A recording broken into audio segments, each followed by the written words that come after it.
My lord, overhead squats are something else. This is only the second time I've tried doing them properly. Last time was probably well over a year ago. It's a natural progression for me to learn how to dip under the bar in the snatch. And it'll probably help me with the clean as well, getting underneath the bar. I don't know what's going on with me, whether it's an ankle issue, whether it's an upper back issue. When I do an ankle test against the wall, I actually have decent ankle mobility. But I know for a fact that I have very poor overhead stability, mobility.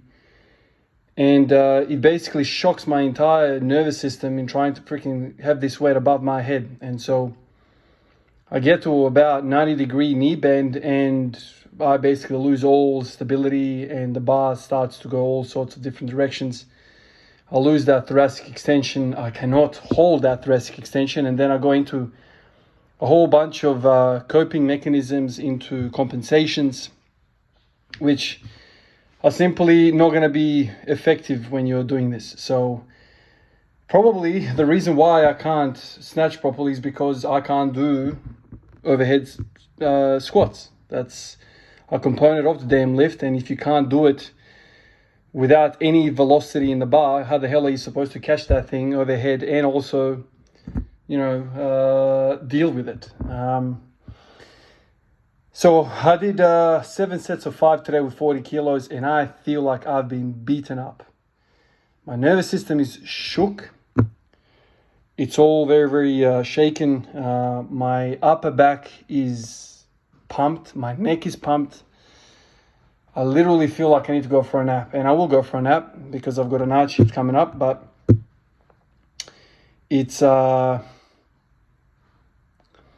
it's real hard. So today I didn't even get to do the cleans because I was so spent with the overhead squatting business. So what I was trying to do is, 5 sets of 5 each set, do my power snatch, muscle snatch, whatever you want to call it, and then kind of try and do some sort of a overhead squat. I think I'll continue to do that, kind of sneak my way each day, get a little lower, just bide that time overhead. And over time, this is the thing, over time, your body will start to adapt without you having to do any fancy movements, any fancy drills. You just have to spend time with the weight over your head. I'm just kind of concerned right now that it might affect my bench pressing. This is something that often crosses my mind is,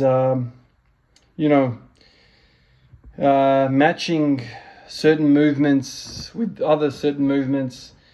I have not deadlifted in a long time. That's because deadlifting takes way too many recovery points. And when I go into that type of programming, everything kind of suffers. So one of my priorities right now is to make sure that bench pressing is not disturbed because it's going so well. This is like the best of my life type of period when it comes to bench press. So that's of utmost important to me.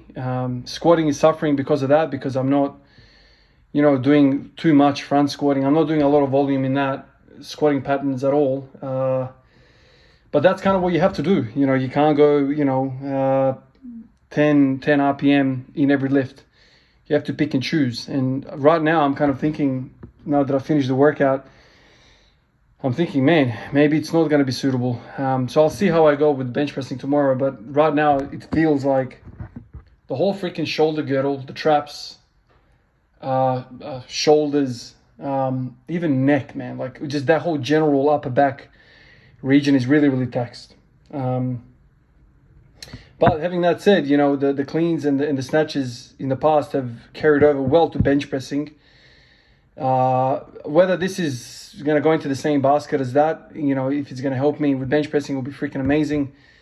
But there's a lot of fatigue right now in my traps. So let's see how it goes. The key with my bench pressing is not so much that I'm able to hit 140, 145 every other day. It's as long as I'm pain-free. Basically, that's the thing. If I can hit, singles, doubles every other day, and I don't really care what the weight is, as long as I can hit, 5, 10, 15 reps in that kind of like, I don't know, 90%, 85% range of my max in the bench press, then I know I'm kind of going somewhere. But right now, it's going well. It's going well. And, you know, I've made that post on Patreon right up about, you know, what is it? What's responsible for the bench press boom? And kind of explored that in that write up. It could be that it's all in the ollie lifts, and it might not be the other stuff that I'm doing. That's something that I'm kind of continuously exploring, and it's kind of like slowly shuffling left and right amongst some of these ideas, but not venturing too far away from some of these base ingredients which I have. But it would be great if I had another 100% understanding of what's actually driving the bench press, because I started a few things a few months ago which have been like amazing. Maybe it's just a simple combination of them. Maybe it's the combination of all of those factors that's really kind of making everything click. But my mind's always kind of wondering, what is it? You know, where can I overdose on? You know, should I do this or that or whatever? So let's see how it goes. You know, sometimes you get surprised how taxing certain things are, and you know, a single lift on a deadlift wipes you out. Doing 40 kilos overhead squats is kind of like the same, wipes you out. Obviously, it's a new thing, so my body's fighting some of these extreme positions which I'm not kind of normally in. If you think about it, like, I'm not walking around with my freaking hands up. I'm walking around with my hands down. So it's a very unique position, period, you know. So I guess this is one of those things that, you know, you need to spend a lot of time with your hands over your head if you're going to be good at snatching. Because like right now, like when I put my hands up, I can't really get 100% vertical with my shoulder mobility. So then you add weight onto that, and then you know, the weight has to stay perfectly vertical, otherwise it's going to fall one way or the other direction. So in order for that thing to stay up there, you probably need to round hyperextend your lower back to allow that thoracic spine to accommodate their weight overhead. And then when you go into that hyperextension of the pelvis, of the lower back, now you're locking your pelvis in. You've got an anterior pelvic tilt, which that very position limits your ability to hip flex, because you've rotated your pelvis anteriorly. Now you don't have enough space to actually have enough hip flexion to actually accommodate the ATG squat. So you see how something like that can definitely start from the shoulder.